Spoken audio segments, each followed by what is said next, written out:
আজকে কিন্তু আপনারা ব্লাড দেওয়ার পরে কেউ দূরে যাবেন না, কাছাকাছি থাকবেন, কারণ অনেক কম সংখ্যক পেশেন্ট আজকে আসছে, তাড়াতাড়ি দেখা হয়ে যাবে। আর হচ্ছে যে বিষয়টা বললাম যে ঘুম, ডায়াবেটিস রোগীদের কিন্তু ঘুম কম। হ্যাঁ, অনেক রোগীরা এই কমপ্লেনটা বলেন যে আমার কিন্তু ঘুম আসে না। হ্যাঁ, এই ঘুম না আসার কারণে আপনাদের রক্তে সুগারের কি কি ইফেক্ট হবে, আমরা এই জিনিসগুলো আজকে একটু আলোচনা করব। তো এক নম্বর হচ্ছে আমাদের বেঁচে থাকার জন্য সবচেয়ে গুরুত্বপূর্ণ জিনিসটা কি? খাবার, তাই না? রোগ বড় না শখ বড়? কোনটা? শখ বড় না ভোগ বড়? ভোগ বুঝেন? কোনটা বড়, শখ না ভোগ? শখ যতই থাকুক, যখন পেট খালি হয়ে যাবে তখন কিন্তু আর কোনো কিছু।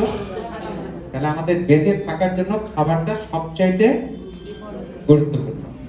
খাবার পাশাপাশি আমাদের রেস্ট হচ্ছে আরেকটা গুরুত্বপূর্ণ অংশ, তাই না? যদি আপনি মনে করেন সারাদিন দৌড়াচ্ছেন, কাজ করতেছেন, এখানে যাচ্ছেন, কিন্তু ঘুমাচ্ছেন না, তা আপনি কয়দিন ভালো থাকবেন? একদিন, দুই দিন, তিন দিন, তাই না? তারপরে কি আর ভালো থাকবেন? কি হবেন? পাগল পাগল হয়ে যাবে, তাই না? এই ডায়াবেটিস রোগীদের জীবনে এই একটা ইম্পর্টেন্ট প্যারামিটার ঘুম কমে যায়, যেটাকে আমরা ইনসমনিয়া বলি। যেটার কারণে দেখবেন ডায়াবেটিস রোগীরা অনেক ধরনের সিমটম আমাদেরকে আসলে বলে যে মেজাজ ওর যে ভালো থাকে না, কোনো কিছু ভালো লাগে না, নাই কোথায় রাগ উঠে যায়, বেটা বক দেখলে মেজাজ তিরিক্ষে হয়ে যাচ্ছে, ভালো কাজ ভালো লাগে না, টাকার বান্ডিল আসতেছে টাকা গুনতে ভালো লাগে না, বলে না অনেক রোগী এরকম। আগে মনে হতো যে একখান দোকান আছে আরেকখান দোকান বাড়াই, 5 বিঘা জমি আছে আরো 1 বিঘা জমি কিনি, কিন্তু যখন ডায়াবেটিস আক্রান্ত হয়ে যায়, ঘুম আসে না, এই মন মেজাজ ভালো, তখন আর জমি কিনে কি কিছুই ভালো লাগে না। হয় না এরকম আপনাদের? এই যখন মনে করেন আপনার ঘুমানোর কথা 10টায়, আপনি খাওয়া দাওয়া করলেন কয়টায়? আমরা গ্রামে কয়টায় খাই? 8টা। আমার মা বাবা তো 7:30টার দিকে খায়। মানে আমি যখন 10টার সময় ঘুম দেই তখন বলে যে আমাদের এক নিচে নিয়ে হয়ে গেল। এক নিচে বুঝেন তো, মানে একটা প্রহর ঘুমায় ফেলছে, আমরা তখনও কেবল খালি খাওয়া দাওয়া করবো, টেলিভিশন দেখতেছি। তো আপনাদের যখন ঘুমটা কম হবে, মনে করেন আপনার 8টায় খায়, আপনি 9টার মধ্যে বা 10টার মধ্যে ঘুমানোর কথা, এখন আপনি 8টায় খাইলেন, আপনার ঘুম 12টার সময় আসতেছে না, তাহলে 8টা থেকে 12টা কয় ঘন্টা হলো? 4 ঘন্টা। 4 ঘন্টায় কিন্তু এই 14 নম্বর গুডাউন কি হবে? খালি থাকবে না ভর্তি থাকবে? খালি হয়ে যাবে। খালি হলে কি হবে? আপনি কি খুঁজবেন? খাবার খুঁজবেন। আচ্ছা, তখন যখন বেশি আপনার ঘুম না হওয়ার কারণে আপনি যখন অতিরিক্ত ক্ষুধা লাগবে আপনার, আপনি বেশি বেশি খাবেন। বেশি খেলে আপনার রক্তের সুগারটা কি হবে? বাড়ে যাবে না? তাহলে আপনি যদি 8টার সময় ঘুমাইতেন, তাহলে কি ওই 12টার সময় অত খাবার খাইতেন? তাহলে আপনার কি সুগার এক্সট্রা বাড়তো? তাহলে ঘুম না হলে ডায়াবেটিস কন্ট্রোলে থাকবে না কন্ট্রোলে থাকবে না? হিসাবটা মিলাই দিতে পারছি না পারি নাই? এটা হচ্ছে আপনার ডাইরেক্টলি, যখন অনেক পেশেন্টকে আমরা তখন কি করি, একটু ঘুমানোর জন্য একটা ওষুধ দিয়ে দিই। আবার অনেকে কি করে যে না আমি ঘুমের ওষুধ খাবো না, পরামর্শ অনেক সময় ফলো করে না। এর ফলে দেখা যাচ্ছে কোনোদিন ঘুমের ওষুধ খাইলো, ঘুমটা ঠিক হলো, কোনোদিন ঘুমাইতে পারতেছে না, ওই দিন বেশি খাইলো। এর ফলে ব্লাড সুগারটা কি হবে? সুইং করা শুরু করবে, মানে উঠানামা করবে। এবং আলটিমেটলি আপনার যখন ব্লাড সুগারটা উঠানামা করবে, তখন কিন্তু আপনার গড় হিসাবটা বাড়ে যাবে। ডায়াবেটিসের গড় হিসাব বুঝেন আপনারা? কয় মাস পর পর করা লাগে? 3 থেকে 4 মাস পর পর। এটাকে আমরা HbA1c বলি। আপনার যদি রক্তে গ্লুকোজের যে গড়টা, এই যে এটা হচ্ছে ডায়াবেটিসের রোগীদের ফরজে আইন একদম পরীক্ষাটা, এটা HbA1c। আপনি যদি কোনো টেস্ট না করেন, যে আমি একটা টেস্ট করাবো, সেটা এটা থাকতে হবে বয়স ভেদে 6.5 থেকে 7-এর ভিতরে।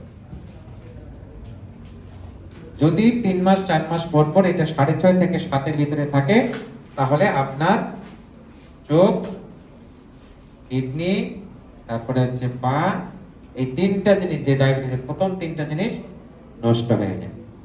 এই 3টা জিনিস ভালো থাকে।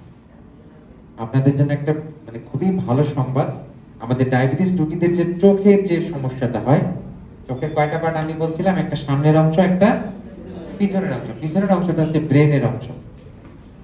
এই ব্রেনের অংশটা ডায়াবেটিস রোগীদের ড্যামেজ হয়ে যায়, যেটাকে আমরা ডায়াবেটিক রেটিনোপ্যাথি বলি। কি নাম বললাম? Diabetic retinopathy. ওই মেশিনটা আমরা কিনে ফেলছি, এবং আগামী বৃহস্পতিবারে এই রুমটাতে আমরা সেট আপ করবো। কিচ্ছু না, আপনাদের এই চোখের মধ্যে লাগায় ওই ব্রেনের অংশটার ছবি তুলে দেবে। যেভাবে আল্ট্রাসাউন্ড করে না, এরকম ওই মেশিনটা দিয়ে আমরা ওই ছবিটা তুলবো এবং আপনার চোখে রেটিনোপ্যাথি আছে কি না এটা বের করা যায়। এটা আমরা অনেক দিন থেকে চেষ্টা করতেছি, কিন্তু নিতে পারছি অনেক টাকা, 5 লাখ টাকা দাম। তো যাই হোক, আমরা এবার কিনতে পারছি। এবং আপনারা যারা চোখ পরীক্ষা করাবেন, যেমন পা পরীক্ষা করেন না আপনারা এখানে, আমাদের এখানে পা পরীক্ষা হয় আপনারা জানেন, ঠিক সেরকম চোখ পরীক্ষা হবে, কিডনি পরীক্ষা হয়। মানে ডায়াবেটিস আক্রান্ত ব্যক্তিদের জন্য যে পরীক্ষাগুলি খুব গুরুত্বপূর্ণ, আমরা এর বাইরে কোনো টেস্ট এখানে করবো না। যেমন আমরা এখানে কখনো এমআরআই আনবো না, আমরা এখানে কখনো ইকো আনবো না, ইসিজি আছে। মানে প্রাইমারি লেভেলের যে পরীক্ষাগুলি থাকা দরকার, সেই জিনিসগুলো আমরা এখানে আপনাদের হাতের নাগালে করার চেষ্টা করতেছি।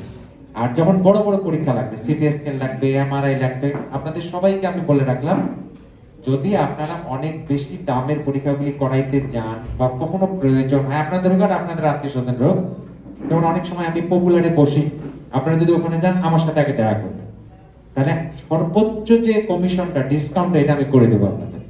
তাহলে আপনাদের অনেক টাকা বাঁচে যাবে, তাই না? 100 টাকা থেকে যদি 30টা টাকা বাঁচে যাবে, এটা লাভ না ক্ষতি? অনেক লাভ। আপনাদেরকে আমি এটা বলে দিলাম, আপনারা আমাকে দিয়ে যে ডাক্তারে বলুন না কেন, তখন আমি আপনাদেরকে আত্মীয় পরিচয় দিয়ে ডিসকাউন্ট করি, তখন আপনারা এটা মৌকুব পাবেন। কারণ এতগুলি টাকা বাঁচলে আমাদের ওই টাকা দিয়ে আমরা কিছু ইনসুলিন কিনতে পারবো, ওষুধ কিনতে পারবো, তাই না?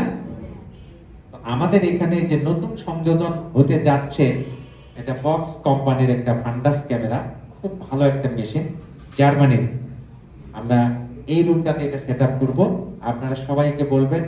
আর যেমন আমরা যে বিভিন্ন জায়গায় ক্যাম্প করি না, ডায়াবেটিস পরীক্ষা করি না, কার আছে কার নাই, সেই রকম আমাদের টার্গেটটা হচ্ছে প্রত্যেকটা ডায়াবেটিস আক্রান্ত ব্যক্তির চোখ আমরা পরীক্ষা করব, প্রত্যেকটা। এর মধ্যে রেটিনোপ্যাথি কার আছে আর কার নাই, যার নাই তার তো শুনে আলহামদুলিল্লাহ, আর যার আছে তাকে অতি দ্রুত চিকিৎসার আওতায় নিয়ে নিতে হবে। এটা কিভাবে নিব, চিকিৎসাটা কিভাবে হবে? আমাদের এখানে চোখে ডাক্তার নাই, চোখের ডাক্তারের সাথে আমি কথা, মানে রেটিনা বিশেষজ্ঞ আবার আছে এখন, দিনাজপুরে একজন আছে, তারপরে রংপুরে আছে, তারপরে বারডেমে আছে, পিজিতে আছে। আমার যে সিনিয়র, আমার ফ্রেন্ড, আমার জুনিয়র যারা আছে, আমি তাদের সাথে আবার এটা নিয়ে একটা কথাবার্তা বলছি যে আমার রেফার করা রোগী যদি যায় তাদের কাছে, অনেকে আছে না আপনাদের মধ্যে, অনেক সামর্থ্যবান মানুষ আছে না, অনেক ধনী পরিবারের লোক আছে না, এরা কি এখানে দেখাবে? এরা তো বলবে যে আমি ঢাকায় যাবো। ওইখানে গেলেও আমার যে সিনিয়র ভাই আছে, আমার যে পরিচিত খুব নাম করা রেটিনা বেশি, তাদের কাছে আমি লিখে দিব। তাহলে আপনি একটা রাস্তা পাই। কারণটা হচ্ছে কি, দৃষ্টিশক্তির উপরে কিন্তু কোনো সম্পদ নাই। একবার আমরা পৃথিবীর আলো দেখছি, এরপরে যদি কেউ দৃষ্টি আমরা হারায় ফেলি, তাহলে কি আমরা ভালো থাকবো? এই জন্য এই যে ডায়াবেটিস আক্রান্ত ব্যক্তিদের ডায়াবেটিস নিয়ন্ত্রণে না থাকার ফলে যে পরিমাণ চোখ নষ্ট হয়ে যাচ্ছে, এটা আপনাদের কল্পনার বাইরে। এটা এইখানে বোঝা যাবে না। যদি চক্ষু হাসপাতালে যান তাহলে কিছু বোঝা যাবে। আর যদি আপনারা শঙ্কর নেত্রালয় বা বাংলাদেশের যে বড় বড় চক্ষু হসপিটালগুলি আছে, ওগুলাতে গেলে বুঝবেন। সবাই ওই যে ট্রলিতে করে বেড়াচ্ছে, জিজ্ঞাসা করবেন কি হয়েছে, বলছে ডায়াবেটিসের কারণে চোখ নষ্ট হয়ে গেছে, দেখা পাচ্ছে না। এখন কি বলছে, আমার তো চিকিৎসা নাই। আপনি যদি বলেন যে আমার জায়গা জমি বাড়িঘর যা আছে বেচে আমি টাকা দিচ্ছি, আপনি ঠিক করে দেন, কোনো উপায় নাই। এটার উত্তর কি? ডাক্তার কি বলে জানেন? যে ওই যে 7-8 বছর আগে আপনার যে ডায়াবেটিস ধরা পড়ছিল, আপনি তখন থেকে যে ডায়াবেটিস নিয়ন্ত্রণে না থাকার কারণে আপনার যদি গোলাপে 2-3-4টা ইঁদুর কিন্তু ঢুকাই দেওয়া যায়, আপনি খান থাকবে, এটা কি পাবেন? কি পাবেন? তুষ খাই দেবে না চালগুলো সব? ইঁদুর কি একা থাকবে? বাচ্চা ফুটাবে না? সেজন্য আপনাদের শরীরে যে ডায়াবেটিস রোগটা ঢুকছে, মানে এটা একটা ইঁদুর ঢুকে গেছে। এইটাকে যদি আপনি নিয়ন্ত্রণ না করতে পারেন, আপনার চোখ নষ্ট করে দিচ্ছে, কিডনি নষ্ট করে দিচ্ছে, হার্টের ক্ষতি করতেছে, রক্ত নালীগুলোকে ড্যামেজ করে দিচ্ছে। এবং সেটা কিন্তু একদিনে 2 দিনে না, কতদিনে? দীর্ঘমেয়াদী। মানুষ চোখের ডাক্তারের কাছে কখন যায় জানেন? যখন দেখা হয় আমার সাফা লাগতেছে, কিন্তু ওইখানে যা ধাক্কা খাচ্ছে, ব্যাপারটা কি যে দেখা হয়, তখন পরীক্ষা করতে গিয়ে দেখতেছে ডায়াবেটিস সবসময় 10-12 ছিল। 10-12 মানে কি কন্ট্রোল? খালি পেটে 6 থাকতে হবে, খাওয়ার পরে কত থাকতে হবে? 8। গড় হিসাব কত? 6.5 থেকে 7। কিন্তু ওই যে বলে যে না আমার তো মোটামুটি গড় হিসাবটা 8-9 এর ভিতরেই থাকে। এই যে 8-9 রিল্যাক্স। আমরা কত মার্কস পাইলে লেটার বলি? কত মার্কস? কত মার্কের লেটার? কত? 80। আপনি যদি 79 পান, তো এটা কি লেটার হইলো?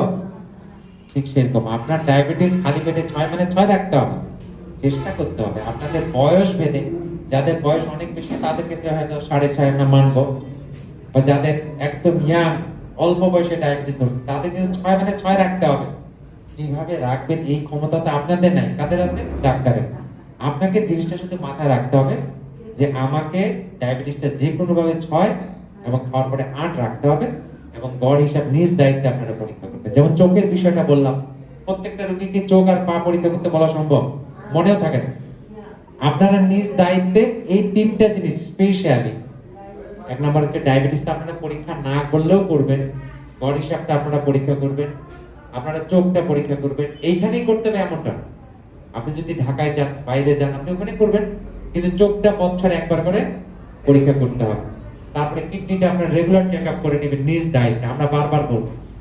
তারপরে সবচেয়ে গুরুত্বপূর্ণ জিনিস যেটা বলে আমি আজকের আলোচনা শেষ করব, সেটা হচ্ছে যে আমাদের রক্তে এক ধরনের কালপ্রিট আছে, সেটাকে আমরা বলি রক্তের চর্বি। খুব ভয়ঙ্কর জিনিস। অনেক রোগী ওনাকে বললে যে না আমি তো সুগার দিয়া মরবে করে চর্বি। চর্বি কিন্তু গায়ে ভেতরে চর্বি থাকলে না, রক্তের ভিতরে চর্বি ভেসে বেড়ায়। আমরা এগুলোর নাম দিয়েছি, সবচেয়ে যে খারাপ সেটা হচ্ছে এলডিএল, তারপরে কোলেস্টেরল, তারপরে ট্রাইগ্লিসারাইড। এরা কি করে? এরা সারা শরীরে ঘুরে বেড়ায়, বেড়াইতে বেড়াইতে চোখে গিয়ে জমাট বাঁধে, কিডনিতে গিয়ে জমাট বাঁধে, হার্টে গিয়ে জমাট বাঁধে। তখন কিন্তু এই যে আমাদের কি লাগে? বাইপাস সার্জারি লাগে। শুনে নাই বাইপাস? এই রক্তের চর্বিটা যদি পরীক্ষা করার মাধ্যমে চর্বি কমানোর যে ওষুধগুলি পাওয়া যায়, এক একটা চর্বির জন্য আবার এক একটা ওষুধ, সেটা যদি আপনি 1 মাস 2 মাস খান, তাহলে দেখা যাবে আপনার রক্তের চর্বিটা কন্ট্রোলে আছে, আপনার বাইপাস সার্জারি লাগতেছে না। একটা সামান্য 10-12 টাকার ওষুধে যদি আপনি 10-12 লক্ষ টাকার বাইপাস সার্জারির মতো একটা হ্যাপা থেকে নিজেকে বাঁচাইতে পারেন, তাহলে এটা কি বড় প্রাপ্তি কিনা? সবাইকে ধন্যবাদ।